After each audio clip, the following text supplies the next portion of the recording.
Mira Chen gazed through the curved glass of her dorm window at the stars that shimmered outside Orion Academy, the heart of galactic education. 3 years had passed since she left Earth, yet every sunrise aboard the massive Centauri station still filled her with wonder. At 19, Mira had become the first human valedictorian at the Academy, a feat that shocked the older alien races. When she first arrived, many had laughed at her. They called humans impulsive, emotional creatures who were better suited for war than diplomacy. But Mira proved them wrong. She mastered 17 alien languages, learned the etiquette of a dozen worlds, and developed a reputation for solving the unsolvable. Today was the final simulation test. Each student had to resolve a political conflict between two ancient rival races, the Dravkesh, scaled desert dwellers who thrived in scorching heat, and the Valari, crystalline beings from frozen worlds. They had been at war for 50 years over a planet rich in both molten metals and radiant ice. Most students had failed the test for decades, splitting the planet, trading rights, or proposing endless peace treaties that never lasted. Mira had another idea. She stood before a room filled with alien minds, some with multiple heads, some floating in anti-gravity pods, others encased in glass domes of vapor, and spoke calmly. "The issue isn't the planet," she said. "It's fear. Both sides believe they must own everything to feel safe. But safety can come from trust." Her plan stunned them. She proposed building a shared city, a joint marvel where Dravkesh would craft the foundations in the heat, while the Valari shaped the upper structures from ice crystals. Together, they would build what neither could alone, a living city between fire and frost. Silence followed. Then Professor Kaler, a tall azure being, broke it. "Miss Chen," he said, his voice echoing through the hall, "you've suggested unity instead of division. Rare wisdom for your kind." Mira smiled softly. "Humans learned unity the hard way. We spent centuries fighting ourselves before we learned peace." Later, walking through the gleaming corridors, she overheard something she shouldn't have. Two voices whispered in the forbidden high galactic tongue, the language of the council. "The human girl is dangerous," one said. "She threatens the balance," replied another. "Perhaps an accident can be arranged." Mira froze. Her heart pounded. They were talking about her. That night, a message arrived on Myra's screen, an honor trip invitation she never signed up for. And she knew it wasn't an honor. It was a trap. Mira couldn't sleep that night.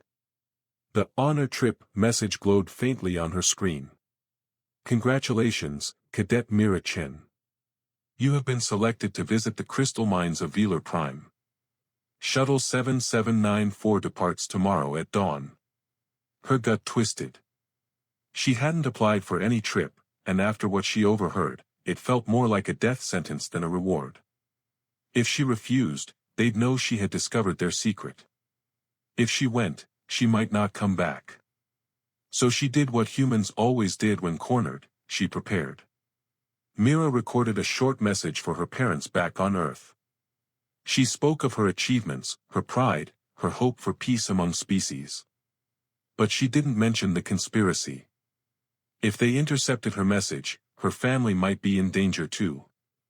When morning came, she walked through the Academy's hangar, forcing a smile as her classmates waved goodbye. The small white shuttle shimmered under the artificial sun, its hull marked with the Academy's insignia.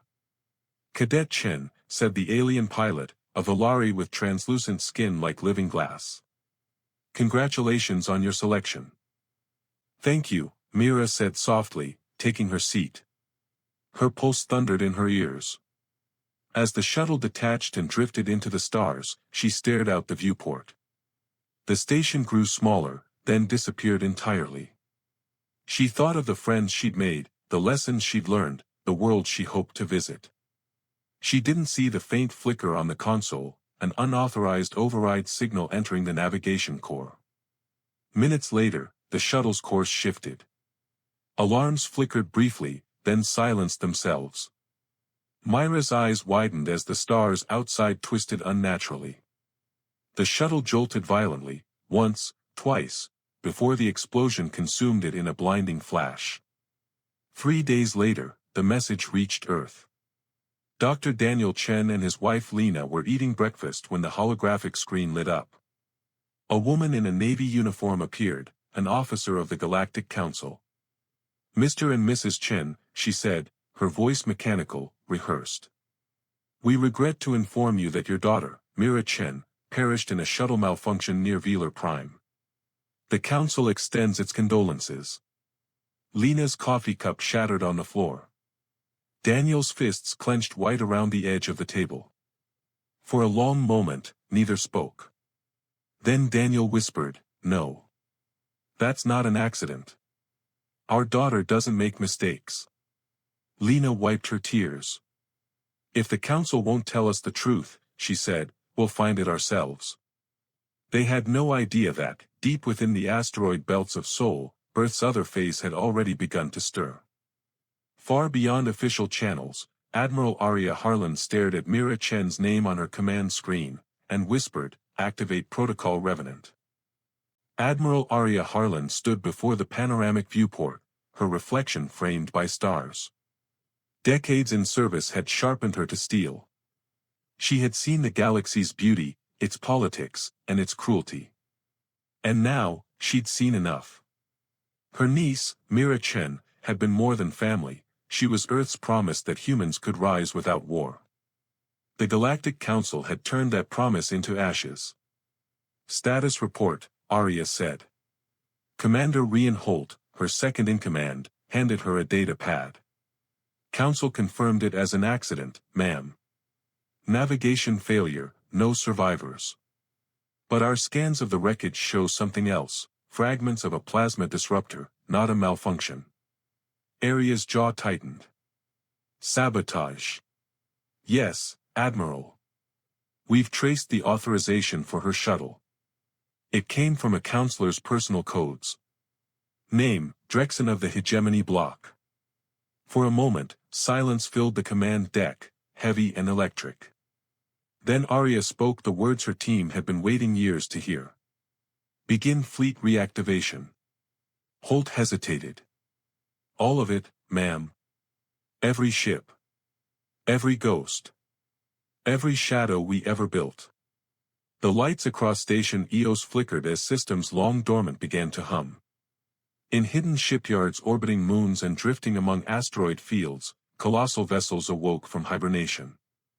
Their hulls bore no flags, no insignia, only matte black plating and the faint glow of human design. This was the Ghost Fleet, humanity's unspoken insurance policy.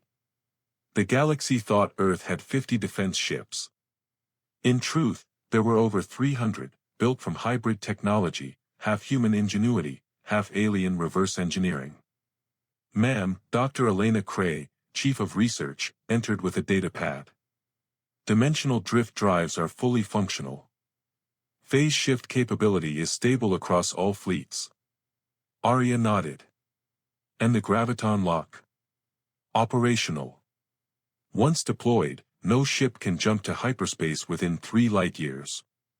It will trap any fleet we choose." The Admiral turned back to the stars. "The Council thinks humans are peaceful because we smile. They mistake peace for weakness. They're about to learn the difference." A low alarm echoed across the bridge. The first Ghost Fleet ships decloaked near Jupiter, sleek, predatory silhouettes ready for war. Arya's eyes narrowed. "Send the message to every commander in the black, Revenant has risen." And somewhere, light-years away, Counselor Drexen smiled in his chamber, unaware that the ghosts he had created were already coming for him. The Galactic Council met in the shimmering Hall of Continuum, a structure suspended above the core of Velar Prime. Its floor was transparent crystal, its ceiling alive with drifting light patterns from the surrounding stars. Counselor Drexen stood at the center, his scaled form gleaming under the light. His voice rumbled like grinding stone. "The death of the human girl must serve as a lesson," he declared.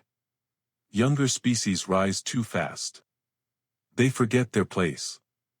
Murmurs rippled through the assembly. Some nodded in agreement, the old races who had ruled for millennia. Others looked uneasy. A spider-like counselor from the Arachne Collective clicked her mandibles. Humans are impulsive. Their expansion must be controlled. But killing a student? Even for stability, it invites chaos. Control requires fear, Drexen replied coldly. Fear keeps order. Unseen by the council, one listener in the observation balcony trembled, Lorana of the Valari, Myra's closest friend. She was a crystalline being of light and sound, her emotions resonating in harmonic tones. Mira had once taught her human music. Truth has its own rhythm, Mira had said. Lorana had never forgotten. After the session ended, she accessed the Academy's encrypted archives, following the flickers of unease that hummed in her crystalline core. What she found made her entire body pulse with alarm. The shuttle's logs didn't show a malfunction. They showed foreign energy signatures, the kind used in targeted sabotage. Worse, the mission approval came directly from Drexen's personal codes. Lorana's song turned into a low, vibrating chord of grief and fury.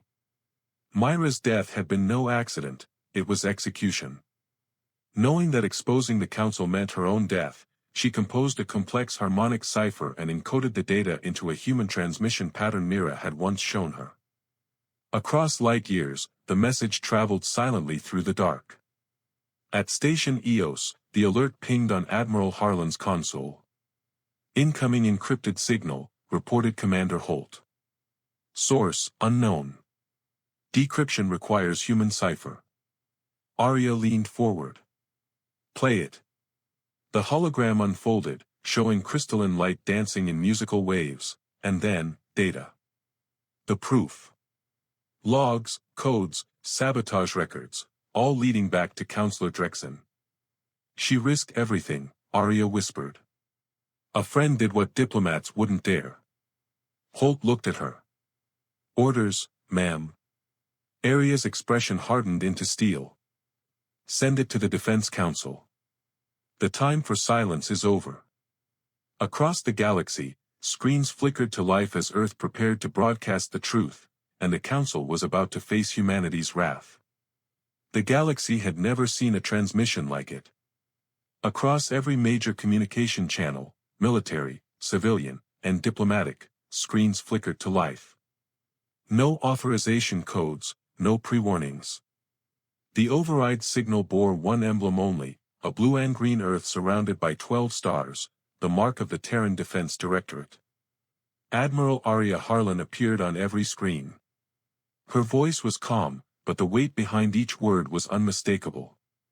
Citizens of the galaxy, I am Admiral Arya Harlan of Earth's Defense Forces. I speak to you regarding the death of Cadet Mira Chen and the Galactic Council's attempt to bury the truth. Gasps echoed across worlds. Few had expected the humans to respond at all. The broadcast continued, showing raw evidence, encrypted logs from Lorana's message, energy scans of the destroyed shuttle, and the authorization trail leading directly to Counselor Drexen. For years, Arya said, Earth believed in peace. We believed that cooperation would be enough to earn us respect. But peace without justice is submission. And we will not submit. As her words echoed through star systems, the images behind her shifted, to Myra's smile at the Academy, to her award ceremony, to her final message home. Then, suddenly, the view changed. Massive human warships decloaked around Council strongholds, hundreds of them, emerging from nowhere like living shadows. Gasps turned into silence. The ghost fleet was real. You believed humanity had 50 ships, Arya continued. You were wrong. We have built in silence, while you conspired in arrogance. And today, your secrets end. In the council hall, Drexen's claws tightened on the edge of his desk as the image of human vessels surrounded his world. Impossible, he hissed. How did they bypass our sensors? On a dozen other worlds, similar words filled the air. The most ancient empires, the ones who had thought themselves untouchable, now watched as human ships appeared inside their defensive perimeters, silent and waiting. We do not seek conquest, Arya said. We seek accountability. You have 72 hours to surrender those responsible for Mira Chen's death. If not, we will come for them. Her tone never rose, but the cold finality of it froze every viewer. The transmission ended with a final message across every display. In memory of Mira Chen, who believed the galaxy could be better than it was. Across the stars, silence reigned. The predators of the galaxy had just realized the prey they mocked had been sharpening its claws all along. And while panic spread through council space, one thing became clear: the galaxy would never see humans the same way again. Panic rippled through the Galactic Council like a virus. In the marble halls of Velar Prime, where ancient empires once ruled without question, chaos reigned. Counselors shouted over one another, each demanding answers, each more terrified than the last. Counselor Drexen, the architect of Mira Chen's assassination, stood at the center, calm on the outside, but trembling beneath his obsidian skin. "This is psychological warfare," he snarled. "The humans are bluffing." A younger counselor from the Aquarian Dominion turned toward him, her bioluminescent eyes narrowing. "Bluffing? We just received confirmation. 3 Terran fleets appeared inside restricted sectors without triggering our early warning nets. Your own world is surrounded." Drexen's tail lashed angrily. "Then activate the planetary shields." "They're active," the technician stammered, "but the human ships are inside them." Silence. Thick and suffocating. For the first time in thousands of years, the most powerful beings in the galaxy realized they had no control. Meanwhile, across space, humanity moved like a storm. Inside Zara's Vengeance, the flagship of the Ghost Fleet, Captain Elena Voss stood beside Admiral Arya Harlan, watching as tactical holograms lit up the command center. "Targets acquired," said Commander Holt. "Hegemony fleets forming near Nexus Prime." "Orders." Arya's voice was cold steel. "We disable, not destroy. The galaxy must see the difference between justice and vengeance." The Ghost Fleet spread like shadows through the void, their dimensional phase drives humming softly. In seconds, they vanished from normal space. At Nexus Prime, the hegemony's most fortified station, alarms blared. Admirals scrambled to understand what was happening. The scanners showed empty space. Then, without warning, 30 Terran ships materialized inside the defense perimeter. "Impossible," cried Admiral Korvek.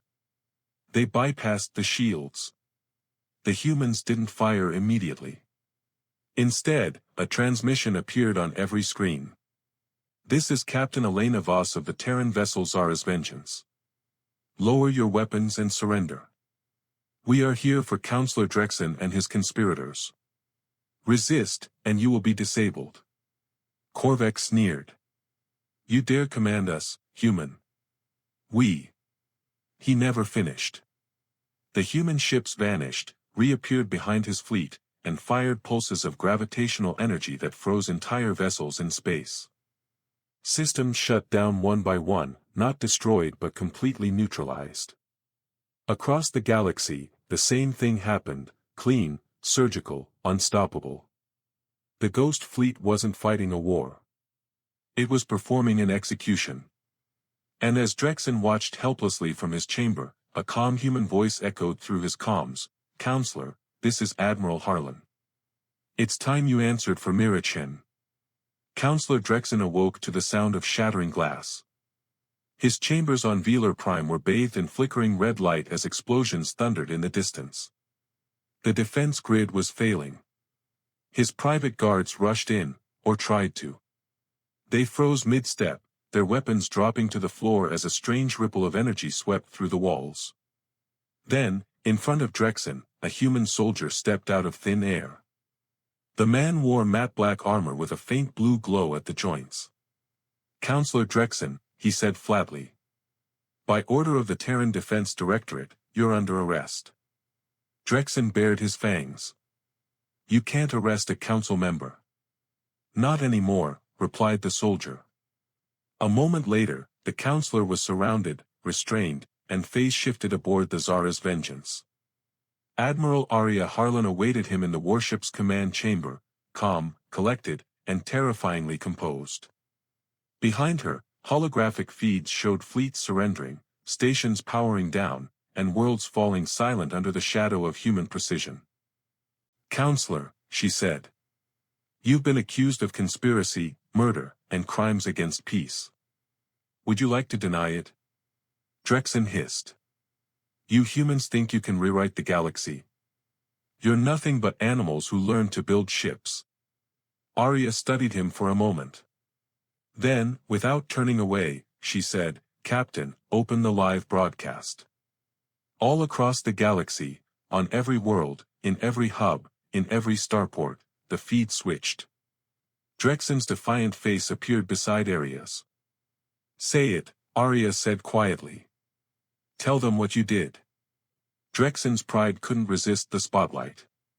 "You want the truth? Fine. I ordered the girl's death. She was dangerous, spreading lies about equality, threatening the hierarchy that keeps this galaxy stable. We have ruled for millennia, and no human child will undo that." The silence that followed was cosmic. Then the feed shifted, showing millions of alien citizens watching in stunned disbelief. "You heard him," Arya said to the galaxy. "That is the truth behind your council. A rule built on fear. A peace built on blood." Across hundreds of worlds, beings of every shape and color rose in outrage. The old empire that had stood for thousands of years cracked in a single night. In the chaos, one simple message echoed through the stars. No more masters. No more lies. But as the council fell, a new question began to rise. If the old order was gone, what would humanity build in its place? 6 months after the council's fall, the galaxy looked nothing like it once had. The ancient empires that had ruled through fear were gone, replaced by an uneasy quiet, the silence before something new. On the neutral world of Haven, under a pale violet sky, thousands gathered in a vast amphitheater carved from stone and crystal. Delegates from more than 200 species filled the seats, breathing different airs, moving under varying gravities, yet united for the first time. At the center stood Admiral Arya Harlan, no longer dressed in her black command uniform but in simple white robes marked only with Earth's insignia. Behind her, a towering banner rippled, the symbol of the newborn Galactic Federation of Free Worlds. She stepped forward and spoke into the silence. "We gather not as rulers or subjects, not as predators or prey, but as equals bound by choice. The old council used fear to control. We will use truth to unite." Her words echoed through the amphitheater and across the stars. "The Federation we found today will not be perfect, because none of us are perfect. But it will be just.